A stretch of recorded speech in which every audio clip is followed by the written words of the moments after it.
आरोपी अटक झालेले असले तरी सगळे आरोपी अजून पूर्णपणे अटकेत नाही आहेत। त्यामुळे सगळ्या आरोपींना अटक करणे आणि माननीय मुख्यमंत्र्यांनी जाहीर केल्याप्रमाणे सर्व संबंधितांविरुद्ध मोका लावून विहित वेळेमध्ये आरोपपत्र दाखल करून कायदेशीर कारवाई करणे ही आमची प्रमुख मागणी आहे।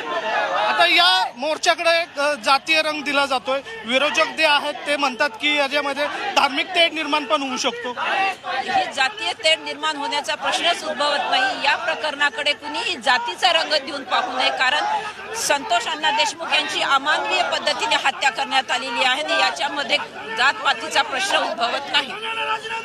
बरोबर। आता तुम्ही वेगवेगळ्या जे पोलीस यंत्रणा आहेत त्यांची मागणी करताय। खरं तर आता हा तपास CID कडे आहे, CBI कडे पण दिला पाहिजे असं वाटतं तुम्हाला?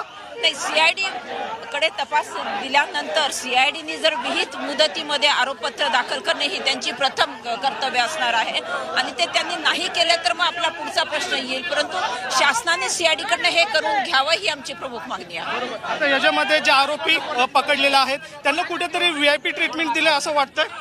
याबाबत बीडच्या अपर पोलीस अधीक्षकांनी जाहीर केलेलं आहे की अशा प्रकारची कोणतीही ट्रीटमेंट दिली जात नाही। त्यामुळे तपास यंत्रणेचा एक भाग असणारी यंत्रणा जर असं सांगत असेल तर आपल्याला निश्चितच त्यावर विश्वास ठेवावा लागेल आणि हे अशा प्रकारे होताही कामा नाही हेही आम्हाला प्रशासनाला दरडावून सांगायचं आहे। आता नेमकी तुमची मागणी काय असणार आहे? काय आता आणखीन कुठल्या शहरामध्ये असाच मोर्चा निघणार आहे? नाही, शासनाने हेच प्रशासनाला विचारायचं आहे की आरोपींना अटक करण्यासाठी एवढा विलंब का लागलेला आहे।